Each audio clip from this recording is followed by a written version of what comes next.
medyo kakaiba yung nangyari ngayon na parang wala man lang hint o pagbibigay ng advance information na magkakaroon ng pagkapalit. Dapat siguro masiyasat na mabuti kung bakit nagkaroon kagad lang bigla ang aksyon. Samantalang ang CPNP, member yan ng NAPOLCOM. No? So kung meron mang di pagkakaintindihan, parang lahat na sorpresa yan. Dating NAPOLCOM, NAPOLCOM commissioner, actually vice chair yata siya ng NAPOLCOM, National Police Commission, isang dating mataas na opisyal NAPOLCOM. Siya mismo inamin niya, kakaiba tong nangyari kay Torre.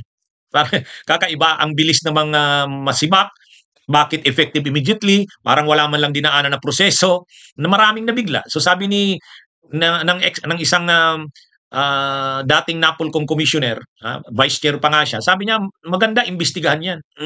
Suggestion niya, imbestigahan para maging aral sa mga susunod. Ano bang nangyari dito? Tama naman, dapat imbestigahan.